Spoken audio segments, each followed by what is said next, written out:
This honorable court is now in session. Please be seated. Good morning. All right, let's see. Anything we need to take up, Miss Angie? No, Your Honor. All right, you may call the next case, please. University Place SELP versus R. Bosan, AKA Rick Bosan. Okay.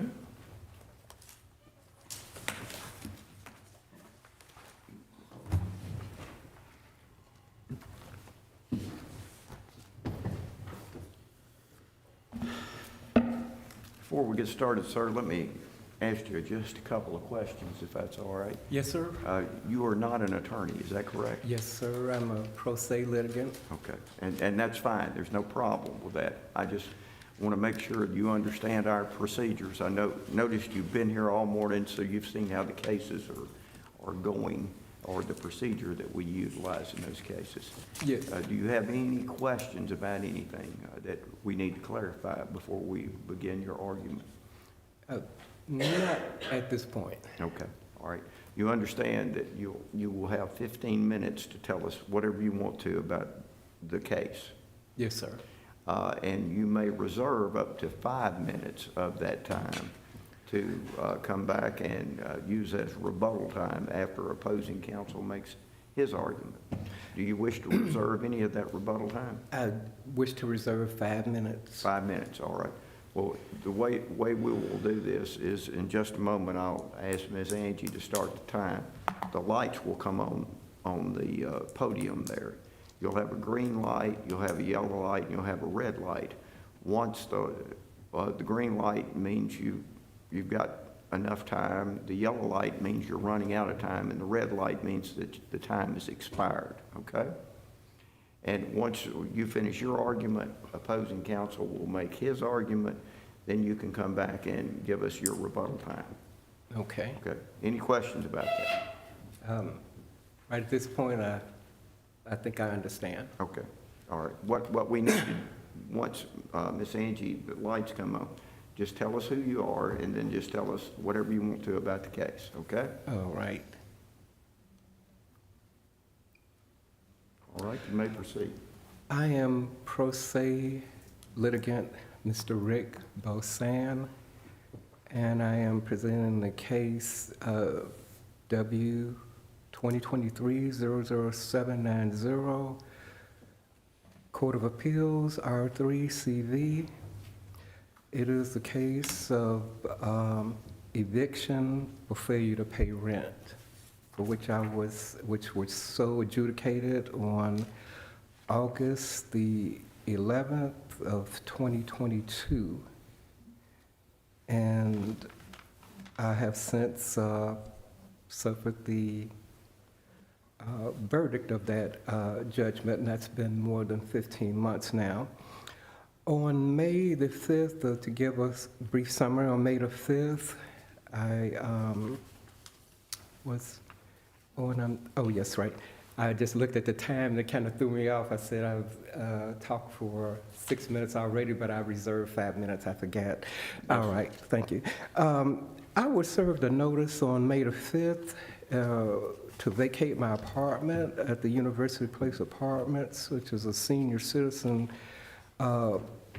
living residence funded by HUD, a federal agency, under the accusation of failure to provide some or all of paperwork related to recertification.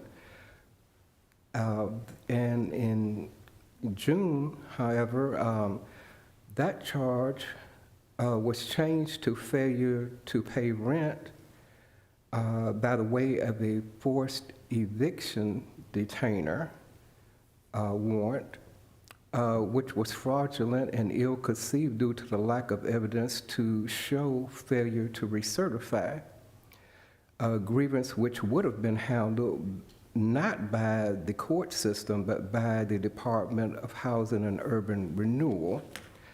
I was evicted on a charge of failure to pay rent by deception, because it was my understanding they were arguing a failure to recertify.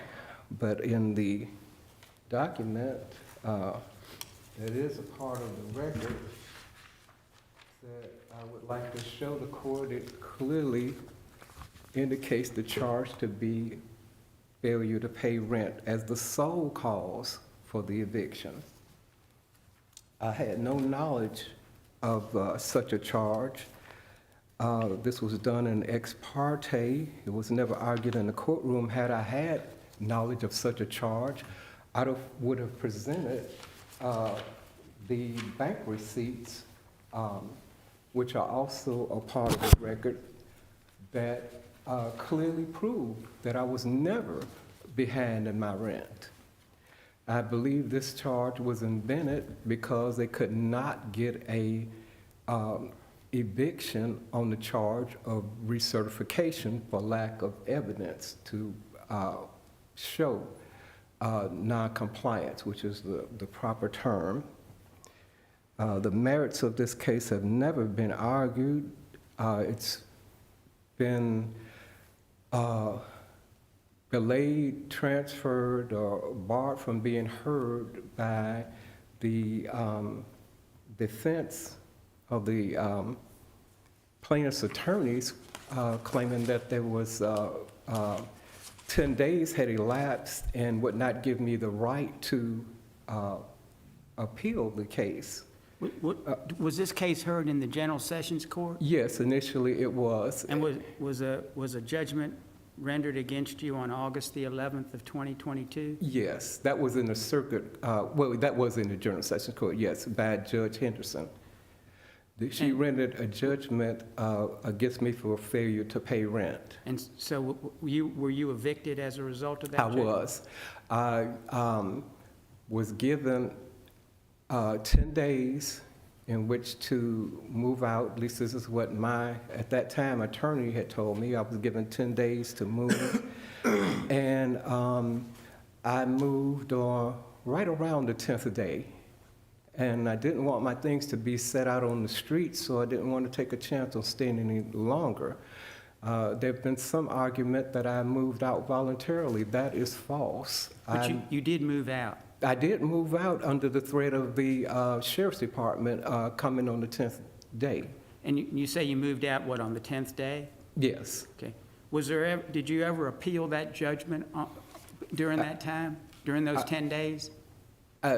I did not know of the fraud during those 10 days. I thought that they were evicting me for the recertification. I did not know until a much later time when that occurred. I had to be about the business of trying to find some type of shelter. Were you in court on August the 11th when that judgment was I was rendered? in court, and that judgment was given as a relation to failure to recertify, and no mention of failure to pay rent. It was after I moved out and sought to try to keep a roof over my head. This time I was just roaming the streets and living in homeless shelters. You were in court that day, though, is that correct? I was in court on the day of the Judgment? The judgment where recertification was argued, but failure to pay rent was never Was a argued. judgment rendered against you for past due rent? Yes. It was? It was not at that time. The judgment was rendered after the hearing. At some point in time, this document was presented to the judge. Well, let me. Yes, go ahead. You were in court in General Sessions on August the 11th of 2022. Yes, sir. All right. And a judgment was rendered against you that required you to leave the apartment. Mm-hmm. You understood that? Yes. Was a judgment also rendered against you for past due rent? Not in my presence. I was told that failure to recertify was the issue at hand, was the charge. It was only at a later time Okay. that... Let me ask you this. Did you appeal that judgment to circuit court within 10 days? the judgment for failure to recertify? The August 11, 2022 judgment? The August, I did not, because they had told me that I need several $1,000s to put up as a bond for a rent. I was homeless and living in homeless shelters and seeking employment. I did not have the monies to do that. When I found out, in fact, though, later, that the charge was not about recertification, that it was the actual charge as documented is failure to pay rent. I found this out sometime later, and I appealed this charge in a timely fashion. As soon as I found out that this was a fraudulent charge, the judgment was fraudulent. I know the Supreme Court holds that fraud vitiates any previous rulings or judgments. I brought this to the court's attention immediately. Is there other questions? Mr. Bosan, let me ask you. You would have been served with a summons to appear in General Sessions Court, is that right? I was served the And the summons. summons you received, what did it indicate was the basis for the FED action? Was it failure to pay rent? It really was kind of blank. This was filled in after the trial. This was what I received, and it was blank. Earlier, you were showing us copies, I guess, of canceled checks. Yes, sir. Did you present those at the time of the General Sessions trial? At the time of the general session charge, they did not argue the failure to pay rent. They did that in an ex parte fashion. They never argued about the rent in the court. They argued recertification. At some point in time, I don't know exactly when, after the trial, the attorneys brought this document before the judge, which they had filled out and had her to sign. I was not aware of this. It was never argued in the presence of a courtroom. This was done all outside of the hearing, and as I said, in an ex parte fashion. I found out about this through someone that I talked with that's in the legal profession that said something didn't sound quite right about the case. I was describing it to them and letting them know that I was seeking employment, and that person shared with me that it might be a good idea for me to go back and review the charge. I went back and found out that the actual charge was not failure to recertify, but failure to pay rent, which I would have presented receipts had I known that, Your Honor. Okay. All right, sir, you've used your initial 10 minutes. Yes. You still have your 5 minutes. Right. So if you'll have a seat right there, we'll hear from opposing counsel, and then you can come up and give us the rest of your argument. Thank you all. Thank you. No, you can sit over here, sir. So you, yeah, feel free to sit right there.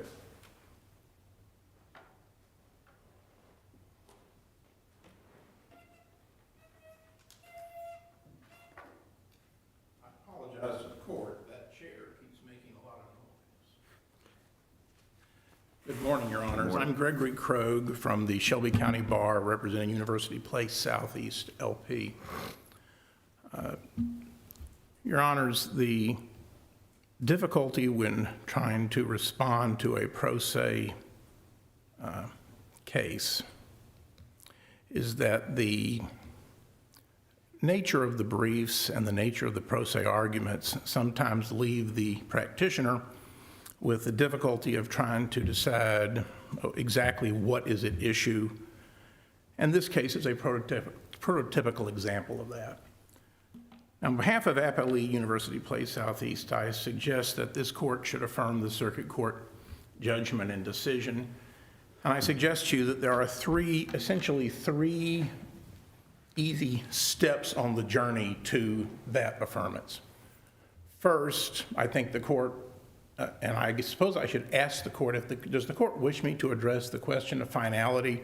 There was a show cause order entered by the court on August 30th questioning the finality of this final judgment. I have briefed that question extensively, and I was prepared to discuss the case of Mader versus Johnson from the Court of Appeals, which I think indicates that Mr. Bosan's Rule 5201 motion filed in the circuit court just prior to his notice of appeal being timely, And does the court wish me to address that finality question, or because there's never been a ruling on the court's show cause order? It's your argument. If Well, then I will- let me If the court just- has questions, the court will ask them, but your argument, you go with it where you want to go. Well, real briefly, this case is final. The 5201 motion is essentially a nullity. 5201 doesn't apply, only applies when you have a trial and there are factual findings necessary because of that trial. It doesn't apply to summary judgments. It doesn't apply to motions to dismiss. It's inapplicable, and the Mater case points out how that's inapplicable. In the Mater case itself, the parties had filed a 5201 motion and then didn't take an appeal in time. The court said 5201 motions don't apply when there's a summary judgment, which was what happened in Mater versus Johnson, cited in our brief. And that is 1997 Tennessee Appeals Lexus 72, Your Honor. So the court held that 5201 simply doesn't apply, and it doesn't toll the time for filing notice of appeal. Therefore, the court lacks jurisdiction of the appeal. They dismiss the appeal. This is that Mater turned inside out. You have a 5201 motion followed by a timely notice of appeal. The notice of appeal is on time. Therefore, this court does have jurisdiction, and the 5201 motion does not impede finality. As far as University Place's second stop on the road to affirming is that the brief and the arguments in this case by the appellant fundamentally violate rules Trap 27 and Court of Appeals Rule 6. And they violate them so seriously under this court's jurisprudence that this court should not exercise its discretion to soldier on and continue to hear the case in defiance of these failures.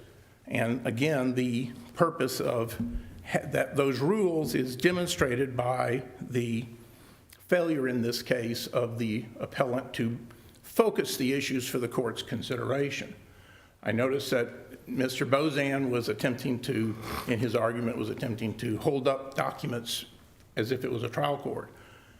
That's part of the problem here, is Mr. Bosan has not understood from the beginning that this is an appeal and that this court is bound by the record on that appeal.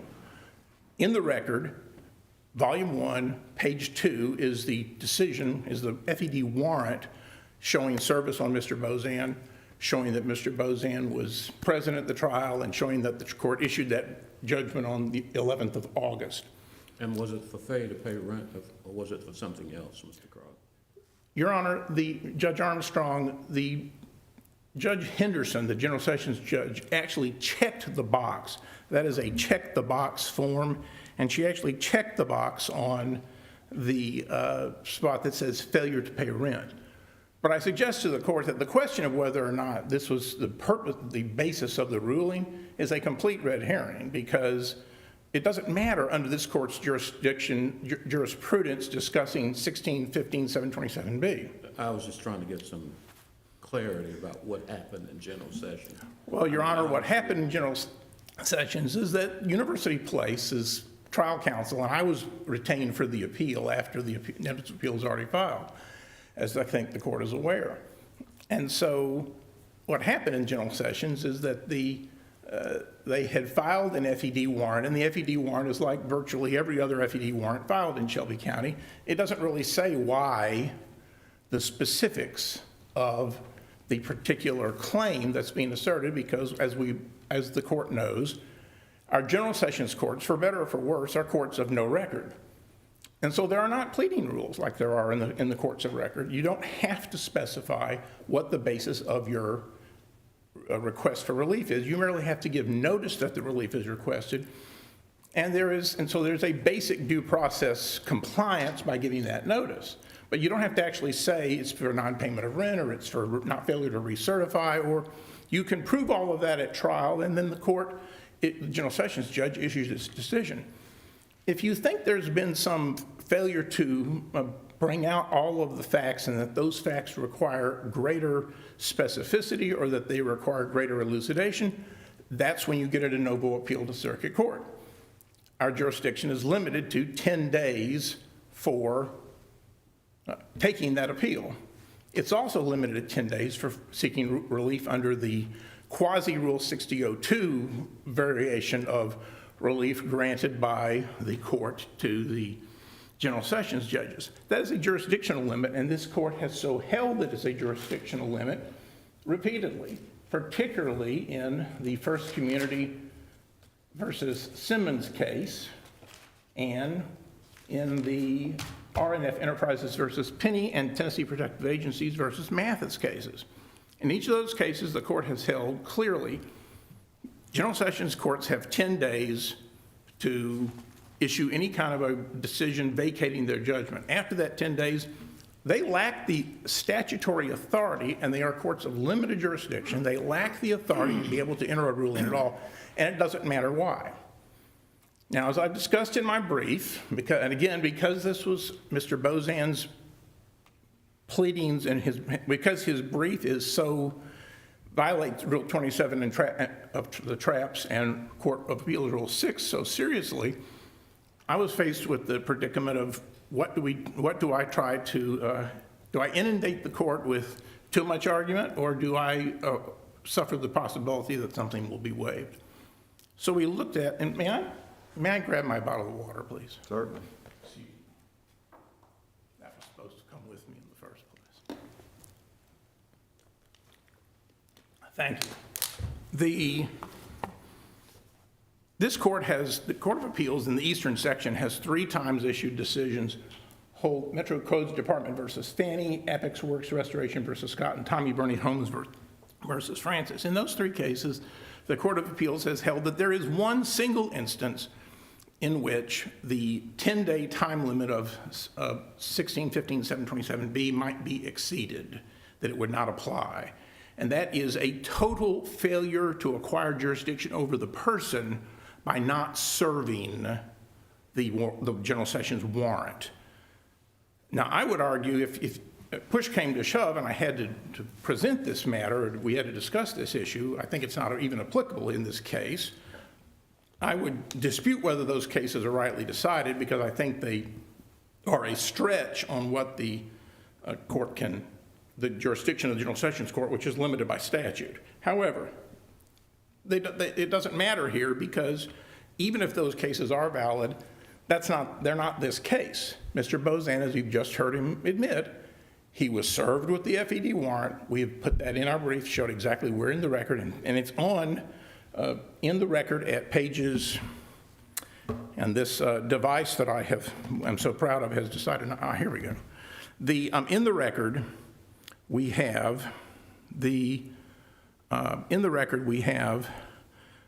the warrant was served, and that's at page, pardon me just a minute.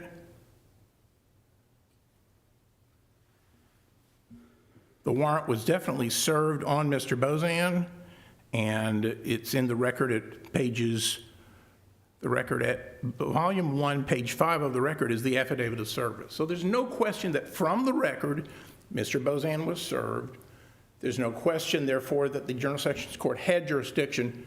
Therefore, the 3 Court of Appeals decisions that argue that, or hold that you can exceed the 10-day limit for that single instance in which there's a failure to acquire jurisdiction, they're not applicable.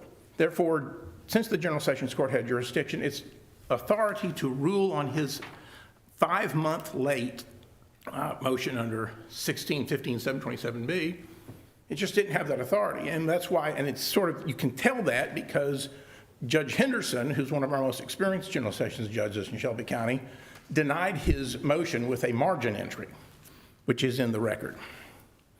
And so when it got to circuit court, the circuit judge also said, I don't have jurisdiction. I have to dismiss your appeal. Now, the appellee, therefore, has had to defend this appeal, which has no reasonable chance of success. With all due respect to Mr. Bosan, I realize he's pro se and that our jurisprudence accords a pro se litigant considerable latitude in their arguments and in the presentation of their case when they feel that they're aggrieved. But in this case, University Place has had to defend an appeal that plainly has simply no chance of success. And therefore, we think that under the court's jurisprudence, as argued in our brief, that the court should award attorney's fees as damages under the statute against Mr. Bosan for having had to defend this appeal. I want to say one thing about the case of that Mr. Bosan has relied so heavily upon involving fraud in the fraud never being excused, and that is the Supreme Court case. There's a Supreme Court case that he has cited repeatedly, which says that you are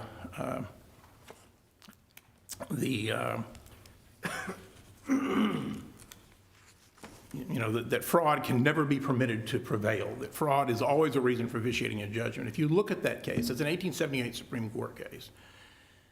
It was a case in which the parties were trying to attack pre-Civil War land grants in California, 1853 land grants. In the 1870s, there was an attempt to attack these land grants, and the court cited the language Mr. Bosan has quoted in his brief about fraud never being permitted, and then said, but that doesn't apply here because the settlement of judgments, the settled effect of a judgment is more important than trying to prevent fraud under these circumstances. Now, I suggest to you that in this case, the legislature has made the determination that rampant allegations of fraud, no matter how bad they are, in a general sessions judgment, have to be brought within 10 days. They can't be brought 5 months late under 1615-727B, invoking 6002. This court, in order for this court to hold otherwise, it's going to have to overrule all of its jurisprudence interpreting that statute. I suggest this is not the proper case for that. Certainly, and I would also point out that the record simply does not substantiate. There's nothing in the record to which Mr. Bosan can cite, and he has not cited the record for any of these allegations of fraud. Everything about being ex parte, everything about being the court sort of, Judge Henderson colluding with plaintiff's counsel during the general sessions process. None of this is in the record, and this court is bound by the record. This is a court of appeal. It's not an original trial court. And so this case had, this appeal lacks even an arguable basis in law and fact. It is, by definition, frivolous. I don't say that as a personal attack upon the appellant in any way, but it's simply the objective facts that we glean from the record that binds this court. And unless the bench has further matters to question me about or any questions about my presentation, I will yield the floor. See none. Thank you. Thank you for your time.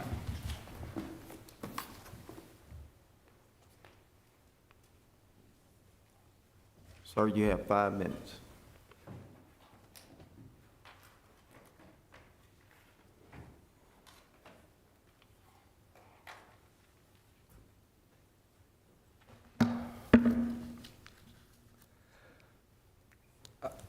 Fraud is, those vitiate all rulings. There is no state which says otherwise. The time frame, this document was discovered after 10 days. However, the courts have envisioned that in cases of fraud, they may not be discovered within 10 days, and therefore, Statute 28-3108 allows for up to 3 years to appeal cases that deal with concealment, misrepresentation, false statements, or just outright fraud.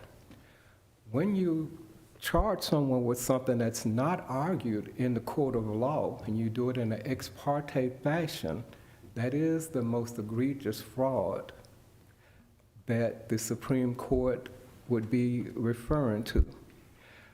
I don't know much about the Civil War or the law at that time, but I do know the current law prohibits such acts. Sir, at the, during your first general sessions court hearing, you were represented by an attorney. Is that correct?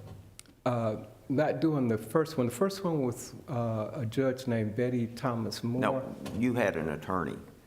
No. The very first one was with the Judge Thomas Moore.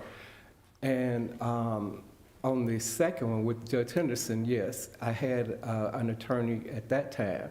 When the case was actually heard? Yeah, when you the had case an was actually attorney. heard. But the attorney also was not privy to hear the actual charge.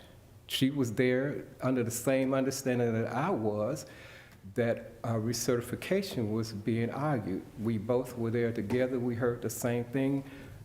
At no point did we hear anything about failure to pay rent, which, as I said before, ends up being the charge of record. There's just that one singular charge on the document that I displayed to you all, which is a part of the record.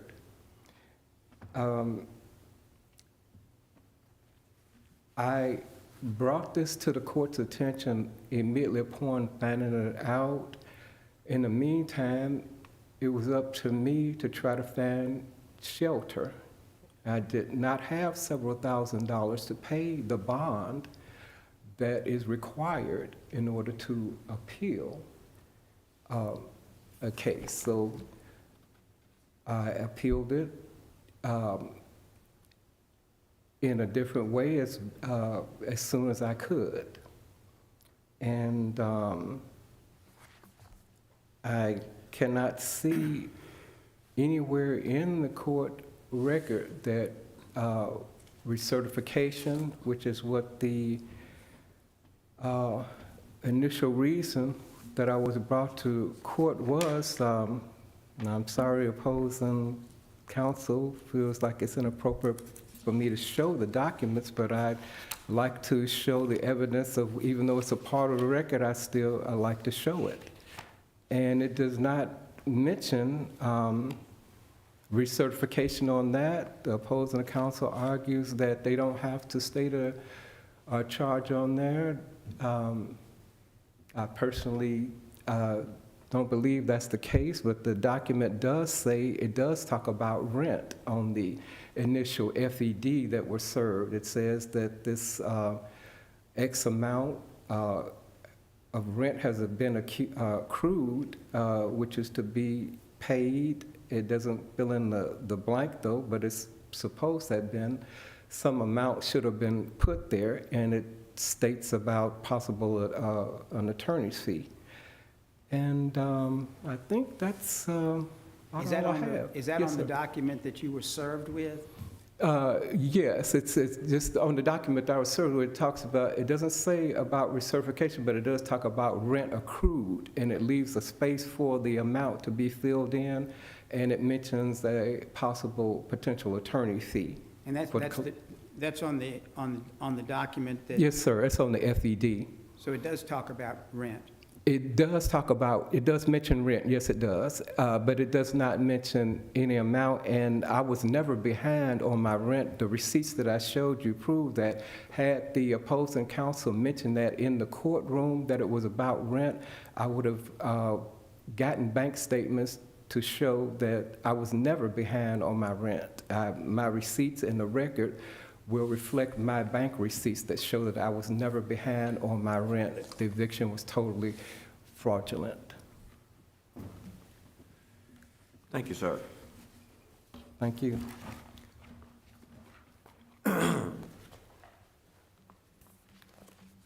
What we will do in this matter, sir, is rather than make a decision now, as the trial courts have done, we will take this matter under advisement, and within the next few weeks, hopefully, we'll prepare an opinion and mail it to both you and opposing counsel. Okay? Thank you all. Thank your honors for your time and hearing us. Yes, sir. Thank you. Y'all may be excused. Thank you, Your Honor. Thank the court for its time. Yes, sir. Thank you.